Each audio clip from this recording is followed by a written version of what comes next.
Ya mungkin ini di luar dari itu ya, kita bahas tentang di luar tempung seagak jengkel juga dengan istilah ponzi itu sebenarnya.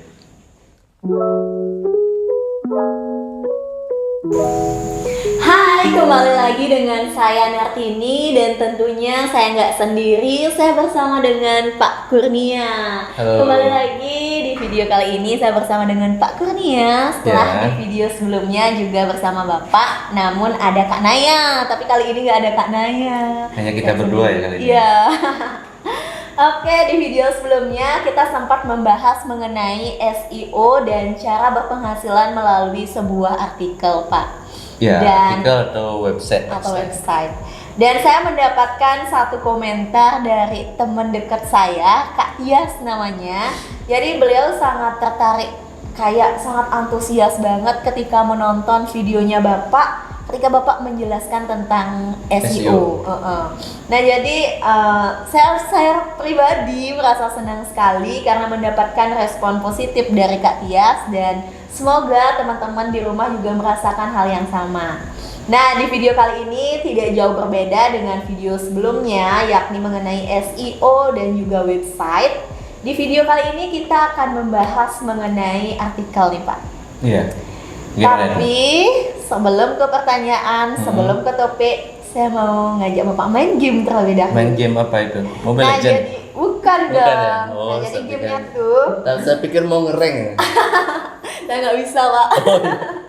Nah, jadi gamenya itu nanti di antara kertas-kertas ini ada iya. pertanyaan dan juga ada kayak bonus. Bonusnya itu Bapak nggak mendapatkan pertanyaan. Oh, nggak dapat ada sepeda nggak ya? Nggak ada. Oke, Bapak bisa pilih salah satu kertas. Nggak boleh lihat ya? Boleh. Buka dan dibaca. Zong. Song. Berarti Bapak berhasil. Oh, selamat saya dari Selamat. sebuah jebakan. Tapi lagi, Pak. Lagi. Lagi. Apa gunanya tuh saya ngambil ini? Saya sampai saya dapat Sampai dapat pertanyaan. itu kan namanya curang. Itu curang namanya. Pokoknya sampai saya bisa dikerjain itu intinya.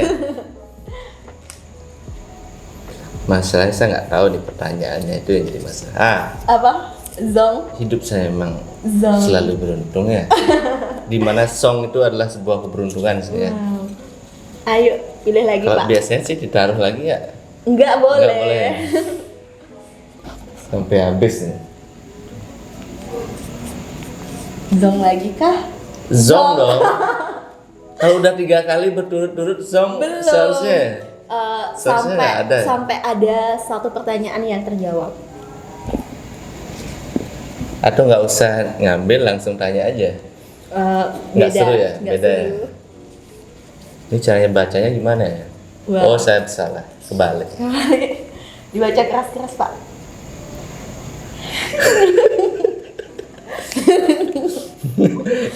Ini kebiasaan jahil yang sering buat istri marah. Wow. Ini kayaknya gimana gitu ya pertanyaan.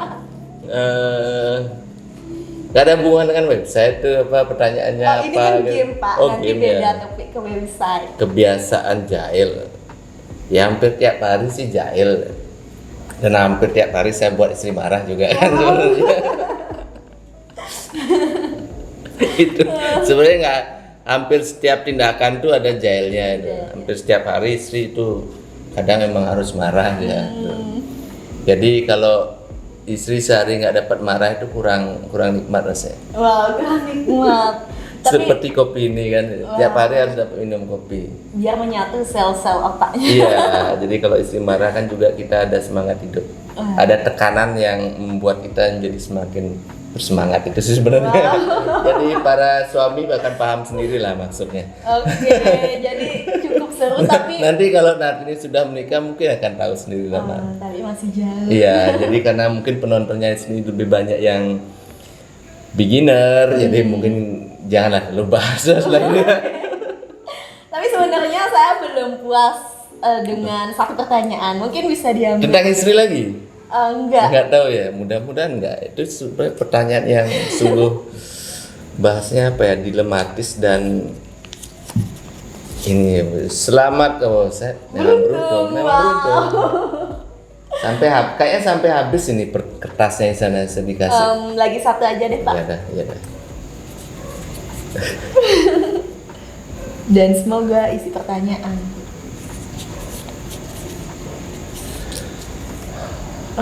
Ini bukan gini ya, bukan rekayasa, emang Bukan. selamat kamu beruntung itu aja. Wow.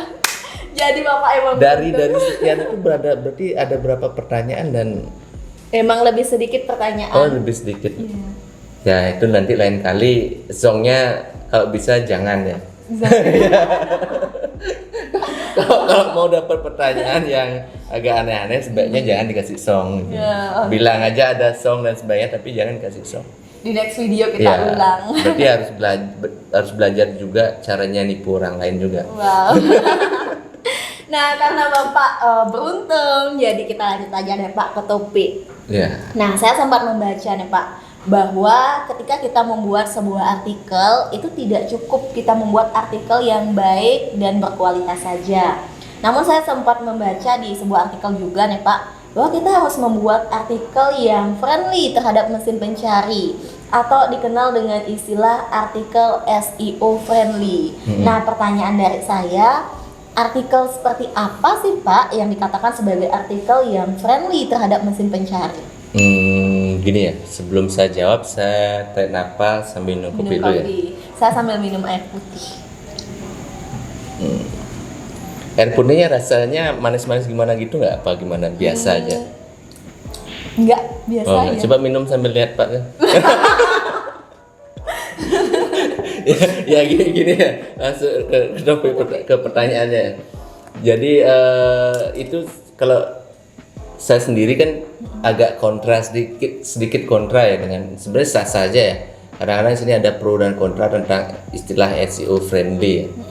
Sebenarnya itu istilah yang udah lama. Istilah SEO friendly, artikel yang SEO friendly sebenarnya istilah udah lama.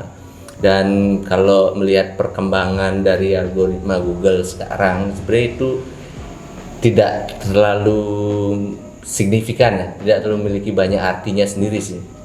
Nah, SEO friendly itu kadang-kadang disebutkan sebagai teknis atau strategi dalam membuat artikel. Biasanya dia seperti contohnya seperti ini.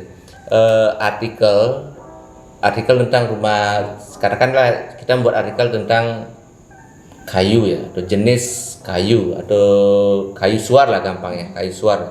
Nah, biasanya disarankan SEO friendly itu konon katanya ya. Ini saya katakan konon katanya ya, karena dalam judul biasanya adalah harus dituliskan kata kunci yang menyebutkan dengan kayu suar.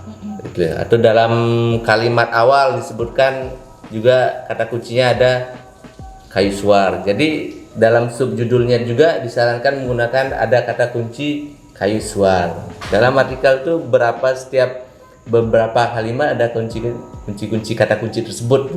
Itu bisa dikatakan istilahnya SEO friendly. Tapi kalau saya sendiri mengatakan itu sudah strategi yang udah agak jadul. Ya. Karena algoritma Google sekarang yang saya ketahui, yang saya pelajari sendiri dan bisa dikatakan mungkin ini masih pendapat dan pro kontra ya. Jadi bagi penonton bisa mengikuti dan bisa juga enggak ya. Itu sah-sah saja karena ini adalah sebuah strategi dan tiap orang punya strategi yang masing-masing ya. Nah, biasanya kalau saya tetap fokus ke topiknya.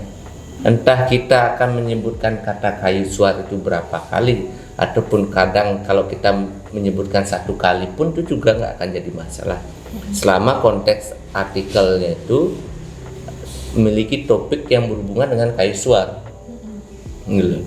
Jadi kadang menggunakan metode dengan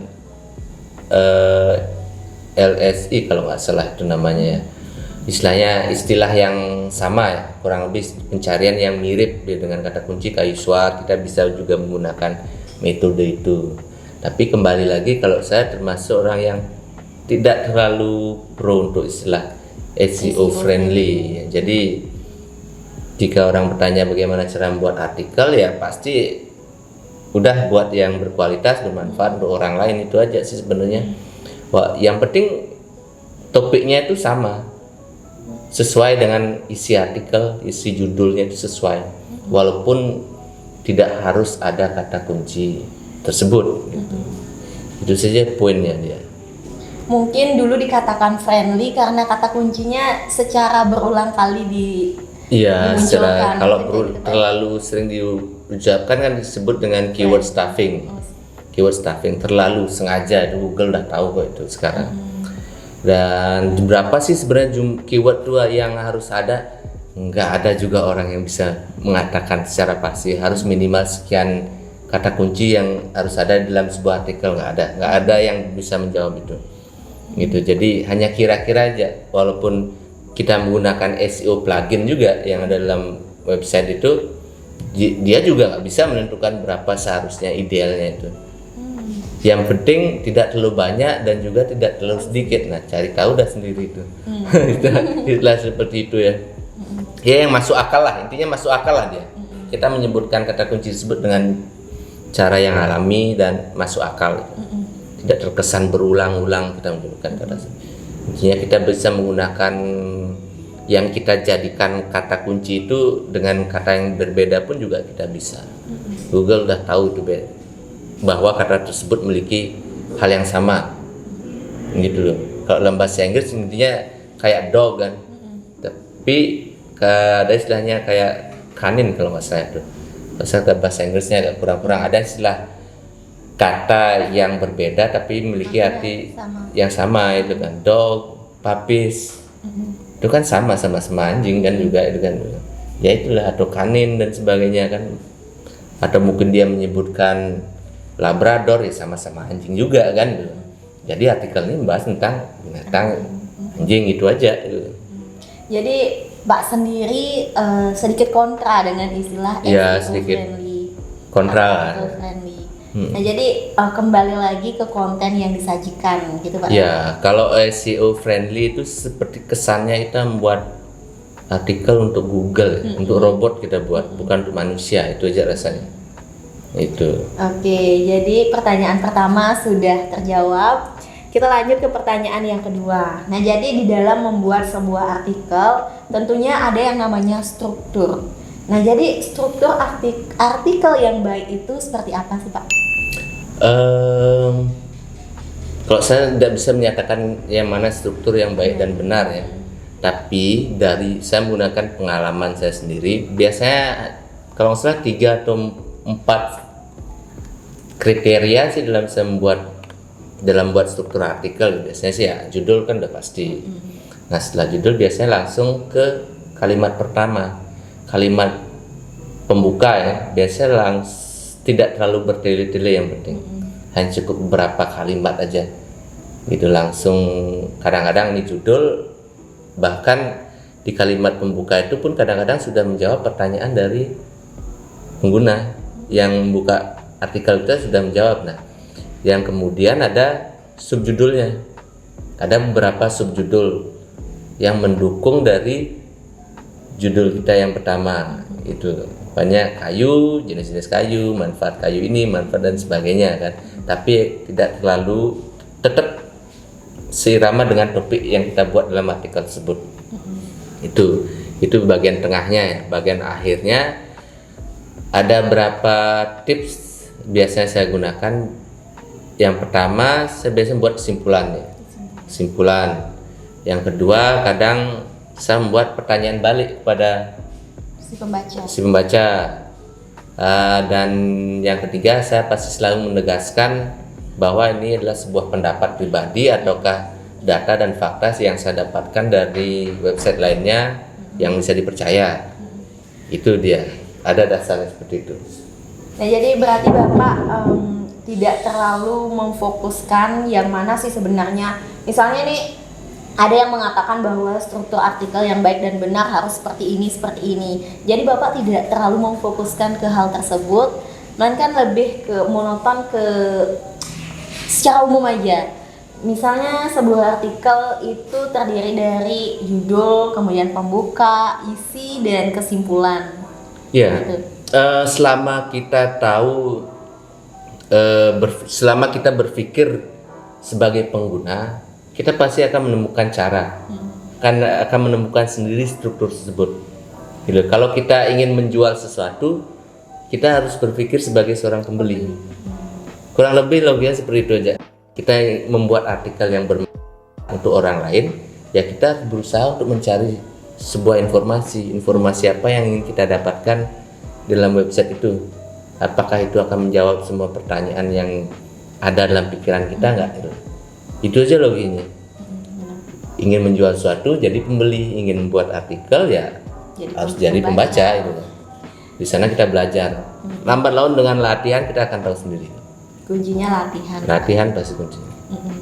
Oke, kita lanjut. Nah, jadi ketika saya mendengar kata artikel, itu ada istilah internal link dan juga external link. Nah, jadi apa sih fungsinya, Pak? Kita menyisipkan internal link dan juga external link dalam sebuah artikel. Internal link itu berfungsi untuk memperlama jam berapa lama pembaca itu berada di halaman kita ya. Jadi internal link itu juga bisa untuk mengarahkan pembaca ke halaman website lainnya. Jadi algoritma Google itu akan bisa dikatakan dia akan melihat salah satu yang menentukan ya website kita atau artikel kita bagus tadi atau tidaknya adalah berapa lama sih pembaca berada di halaman website tersebut dan berapa halaman sih yang dia buka. Ya itu dah fungsi, salah satu fungsi dari internal link. Dia bisa mengarahkan bahwa yang mendukung artikel ini kita juga bahas di artikel yang lainnya loh. Coba klik buka, sama seperti kita buka buku lah. Kita buka berapa lama sih, berapa banyak sih yang kita baca di sana, berapa lama kita membacanya. Itu aja logikanya. Jadi semakin banyak kita, maksudnya semakin lama kita berada di sana, Google akan mengetahui atau ini sebagai indikator bahwa website ini berkualitas. Itu dia. Nah, sedangkan untuk external link itu bisa jadikan sebagai sesuatu yang membackup atau mendukung apa yang kita nyatakan dalam website tersebut. Gitu. Jadi itu nggak jadi masalah sebenarnya, kita walaupun kesannya kita menaikkan website orang lain dan kesannya kok website orang lain kita naikkan, nggak masalah. Itu sebenarnya juga membantu bahwa kita punya rujukan loh untuk membuat artikel ini, untuk kenapa saya menyatakan pernyataan ini, kita punya rujukan dari website yang sudah besar. Gitu. Ya selama kita tidak membuat external link ke kompetitor kita tentunya kan, itu saja. Itu kan sangat tidak kurang bijak lah kita melakukan itu. Jadi untuk kompetitor kita tentunya akan semakin naik dia, kita yang terus di bawah. Itu dia untuk istilah external linknya. Nah, jadi saya sedikit tertarik di external link nih, Pak. Tadi Bapak sempat bilang bahwa kita menyisipkan link di luar eksternal. Linknya dalam website kita, tapi menuju ke website orang lain. Ya. Jadi itu dikenakan biaya kah atau gimana? Enggak ada hubungan biayanya. Justru dia berterima kasih. Karena kita masukkan linknya. Gitu. Dapat dikatakan istilah barter? Istilah barter itu ada kadang-kadang ini kan salah satu metode SEO ya untuk itu, karena bagi link yang kita arahkan ke website orang lain tersebut, bagi mereka itu adalah backlink yang menuju ke website mereka itu. Bagi kita disebut external link itu. Nah, kalau barter sebaiknya sih jangan melakukan barter, saling tukar link kan ya. Kita link ke websitenya, kita anggap website A link ke website si B, dan si B juga melakukan external link ke website kita. Itu Google udah tahu itu barter. Gitu loh. Jadi kayak dua arah dia. Dan sebaiknya sih tetap satu arah ya, kita ke website si B dan usahakan si B juga nggak melakukan link ke kita. Sebaiknya sih jangan. Jadi perlu berhati-hati. Ya juga. Perlu berhati-hati juga sih. Tapi kalau memang sifatnya alami, dia juga suka, dengan salah satu artikel kita, mungkin bisa jadi juga dia melakukan external link ke website kita gitu. Tapi ya di sana ada rumitnya, di sana ada seninya di sana. Tapi kalau saya tidak ingin melakukan hal barter seperti itu, tidak ingin gitu loh. Nah, jadi itulah berisiko sebenarnya. canggihnya Mbah Google, Pak ya. Iya, Wow. sudah mbah soalnya kan banyak pengalaman ya. Oke Pak, kita lanjut saja. Nah, biasanya berapa sih jumlah kata yang ideal ketika kita membuat sebuah artikel? Mungkin tergantung topik yang dibahas ya. Tapi kalau berbicara tentang jumlah, minimal saya biasanya 1.000 kata. 1.000 kata. 1.000 kata, terus ada yang 1.500, bahkan sampai 3.500. Tergantung dari topik yang dibahas. Itu dia. Jadi kalau memang kita membahas suatu dengan jawaban yang cukup singkat, ya cukup 1.000 atau 1.500 lah, 1.500 lah, kurang lebih seperti itu dia. Saya lebih banyak menggunakan sampai 1.500 lah rata-rata, antara 1.000 sampai 1.500 itu aja. Dan bagaimana jika misalnya seseorang membuat artikel dengan jumlah kata kurang dari 1.000, itu dapat dikatakan artikel atau gimana? Ya artikel juga sih, cuma kan isinya yang dibahas itu kan terbatas, nggak menyeluruh dia. Jadi kalau saya sendiri, tapi orang lain kan bebas aja. Tapi kalau yang saya gunakan itu adalah punya standar sendiri, itu adalah 1.000. 1.000. Iya. Udah minimal banget. Udah minimal. Jadi kalau umpamanya sebelumnya saya buat artikel yang di bawah 1.000, mungkin saya update lagi, saya tambah lagi. Jadi minimal standar 1.000 lah ya. 1.000. Udah minimal sekali kalau menurut saya. Kalau di bawah itu kesannya hanya sekedar aja kita buat artikel, sekedar buat besar-besarin website, nggak jelas gitu ya. Hanya sekedar jadinya kita nggak fokus ke SEO page itu. Kesannya juga nggak ada pengaruhnya dia. Oke, kita lanjut. Nah, biasanya butuh waktu berapa lama sih Pak agar artikel yang kita buat atau website yang telah kita bangun itu mampu menghasilkan cuan? Biasanya kan itu yang ditunggu-tunggu ketika kita membuat. Ya website atau artikel yang kita buat ya, pokoknya kita fokus ke website dulu. Ya tergantung banyak website kita berhubungan dengan perusahaan atau dagang dan sebagainya ya, jadi sangat relatif sekali ya sebenarnya. Kalau bicara SEO ya bukan kita pasang iklan ya, secara alami ya, organik istilahnya itu.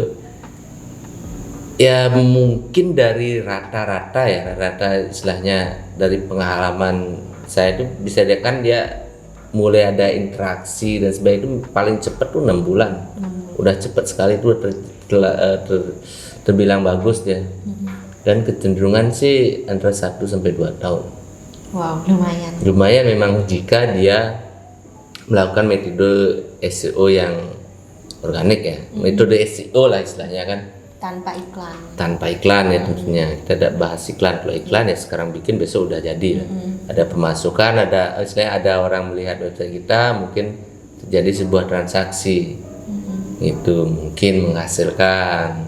Kalau buat artikel juga kurang lebih ya sama juga.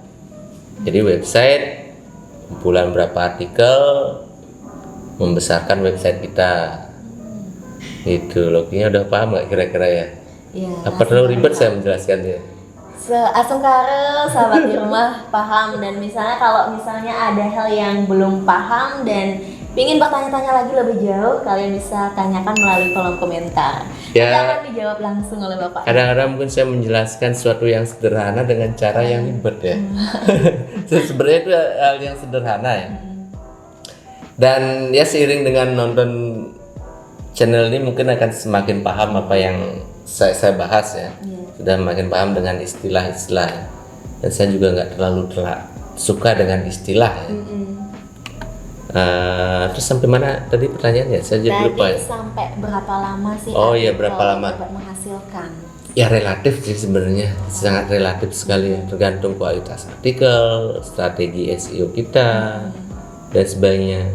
Kalau yang memang benar-benar dia berusaha rutin, konsisten, itu bisa dikatakan memang setahun 2 tahun lah.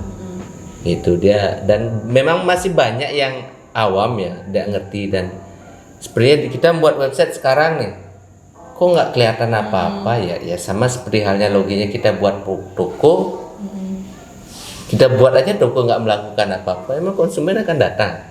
Mustahil. Iya, pasti kita melakukan strategi ya, strategi marketing, promosi dan sebagainya kan. Entah kita promosi buat banner atau ngomong ke tetangga sebelah yang terdekat dulu kan, kita itu kan butuh waktu sampai toko kita besar. Ya, apa yang membuat toko kita besar ya kepercayaan juga. Kalau emang kita menjual produk yang bagus, murah, meriah dan bermanfaat ya otomatis itu akan memberikan, ya itu otomatis logikanya seperti itu aja dia, sama seperti website gitu.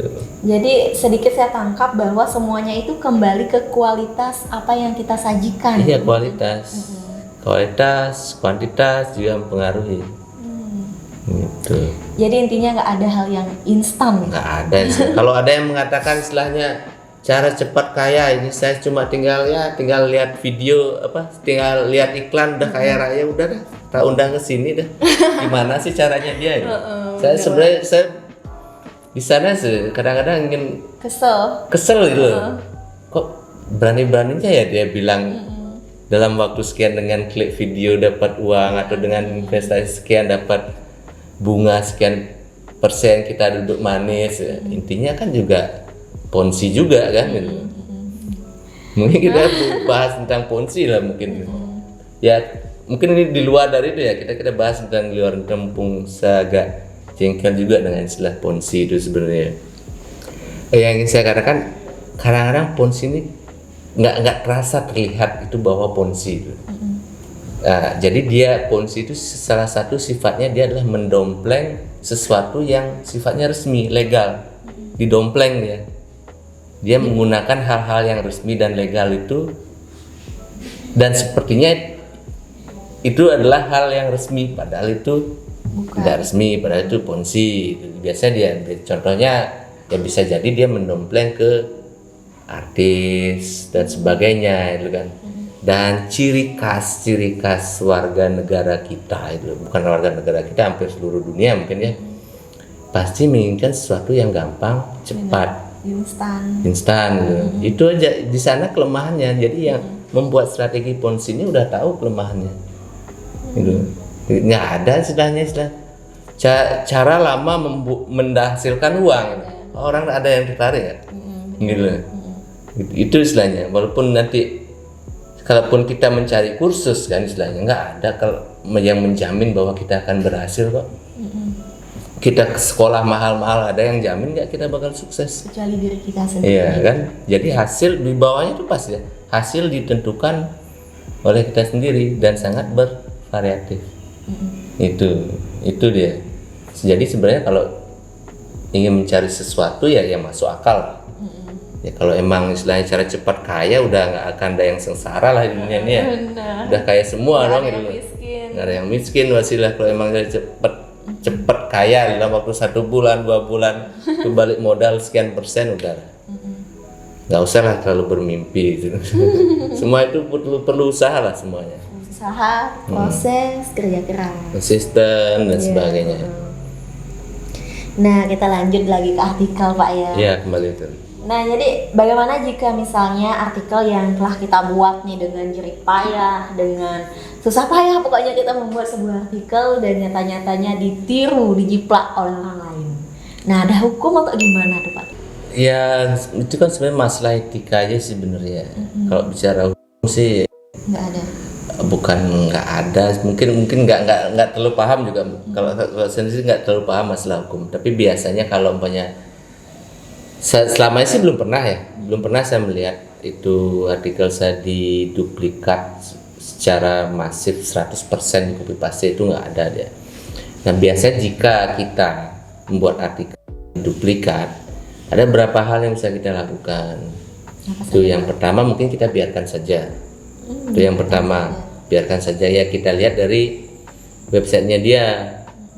Jika dia tidak lebih tinggi dari kita ya udah biarin aja, nggak akan pengaruh dia, biasanya nggak akan pengaruh dia.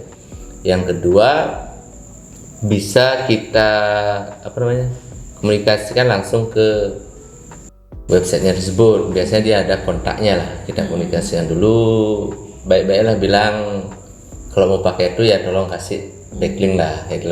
Bisa kasih referensi biar paham, atau tulis ulang lah mendingan artikelnya, biar istilahnya nggak merusak salah satu artikel, salah satu website tersebut. Bisa jadi itu memberikan dampak negatif ke kita juga gitu.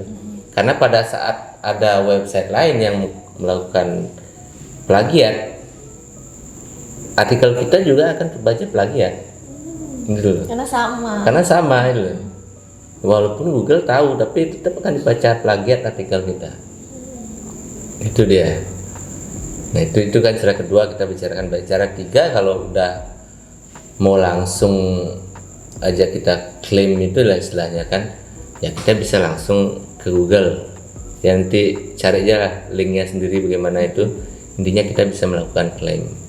Bahwa tentunya kita harus memberikan bukti-bukti bahwa kita yang mempunyai konten ini. Kita yang menciptakan dan dia yang menduplikat gitu. Nanti biasanya sih artikel tersebut yang diduplikat ya di website tersebut nggak akan muncul gitu. Yang lebih parah lagi, jika dia banyak melakukan duplikasi, bisa jadi masuk sandbox. Intinya dia dikena penalti gitu. Ya, gitu. Intinya dia nggak akan muncul. Jadi itulah kenapa kita pada saat membuat artikel kita harus cek, pastikan itu bukan artikel duplikat. Itu aja, karena itu yang bisa memberikan penalti, bisa diberikan penalti oleh Google. Jadi benar-benar harus teliti dan ya usahakan se-original mungkin. Kalau bisa menciptakan karya sendiri, mengapa harus menjiplak? Iya. Pak, ya. Tapi kan sekarang banyak orang ingin cepet lah. Iya, ingin cepet. Biar gampang, udah dikira duplikat. Kadang-kadang menggunakan spinner, artikel spinner kan. Kalau artikel spinner udah pasti, kalau kita yang baca itu kata-katanya udah pasti berantakan. Kita kan pasti tahu ini kerjaan spinner. Ada istilah artikel spinner tuh ada. Berarti kalau nanti artikelnya kita berantakan, terus fungsinya artikel kita tuh apa nanti? Itu jika kita bisa menggunakan dengan cara yang tepat, artikel spinner itu juga sebenarnya ada manfaatnya.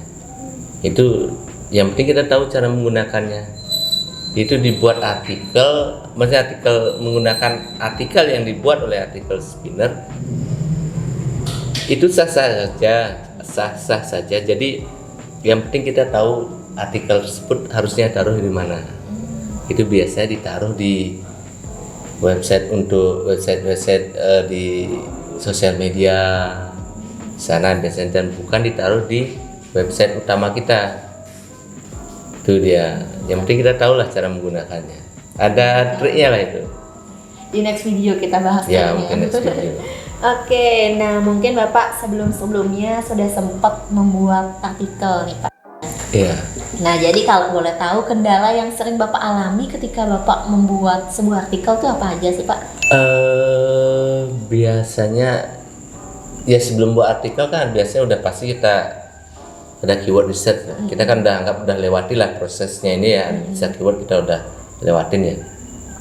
Dan saya yakin hampir kebanyakan penulis, blogger atau apapun yang buat konten artikel tuh cenderung mungkin akan mengatakan hal yang sama, pasti karena mood juga. Kalau moodnya gimana, mungkin dia satu kalimat pun mungkin nggak akan keluar kan gitu. Ya intinya sama seperti kita melakukan sesuatu lah, pada saat kita tidak senang pasti hasilnya juga kemungkinan besar juga tidak akan bagus juga gitu. Ya sama waktu kita masak lah. Kalau mood nggak senang mungkin kelebihan garam mungkin ya. Keasinan. Nah mungkin tadi kendalanya Bapak di mood. Nah sejauh ini apa sih solusi ketika misalnya Bapak sedang menulis sebuah artikel, tiba-tiba moodnya Bapak turun, ada solusinya nggak Dan? Ya secara umum sih refreshing ya. Kata singkatnya refreshing ya. Tapi saya yakin tiap orang punya caranya sendiri ya. Kalau saya biasanya melakukan sesuatu yang tidak berhubungan dengan komputer, artikel itu sendiri. Biasanya saya jauhin dulu, istilahnya mungkin melakukan kayak dopamine detox lah itu istilahnya ya. Ya dopamine detox kalau nggak salah ya. Jadi biar kita fresh dulu lah. Ya tiap orang punya cara-cara yang berbeda lah. Pas saya intinya mungkin nonton video, kadang juga main game kan gitu. Atau jalan-jalan, refreshing kayak gitu. Intinya itu aja. Kembali ke orangnya Ya masing-masing. masih individunya masing-masing lah. Cara mereka untuk meningkatkan mood tuh beda-beda Ya. Pak ya. Beda. Oke, jadi rupanya sudah lumayan lama kita berbincang-bincang Pak, nggak berasa. 3 menit aja deh kita ngobrol. Wow, udah mungkin lebih dari 30 menit Pak. Sampai berjam-jam pun juga nggak apa-apa ya. Selama ada kopi ya ini sih.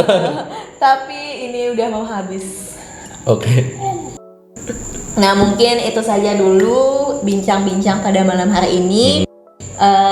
Sebelumnya saya ucapkan terima kasih banyak kepada Bapak karena sudah meluangkan waktunya Bapak untuk berbagi kepada kami seputaran artikel. Tentunya hal ini sangat penting ketika kita ingin membuat sebuah website. Nah, sedikit saya tangkap dari apa yang telah dijelaskan oleh Bapaknya tadi, bahwa ternyata SEO friendly itu menurut Bapaknya secara pribadi sedikit kontra terhadap hal tersebut. Istilahnya. Sedikit kontra terhadap istilah tersebut. Karena SEO friendly itu lebih cenderung diistilahkan kayak kita membuat sebuah artikel tujuannya itu ke mesin pencari, Iya. ke Google-nya, bukan ke manusianya, bisa dibilang seperti itu Iya. Pak ya. Dan juga jangan pernah kayak istilahnya kayak terkecoh dengan hal yang instan, Istilah-istilahnya. istilah-istilah yang instan kayak apa, ponzi, Ponzi dia tentunya dia akan mengatakan ponzi. ya, Sampai cara istilah kalau ada yang mengatakan cara cepat mendapatkan uang udah lah. Nggak usah lah. Oke, jadi mungkin itu saja. Semoga apa yang telah kita sharingkan bermanfaat untuk teman-teman di rumah. Dan jangan lupa untuk komen. Mungkin teman-teman di rumah ada yang ingin ditanyakan atau sedikit sharing-sharing kepada kami. Kalian bisa komen di kolom komentar. Satu komentar kalian sangat berharga untuk kami. Oke, mungkin itu saja. See you di next video.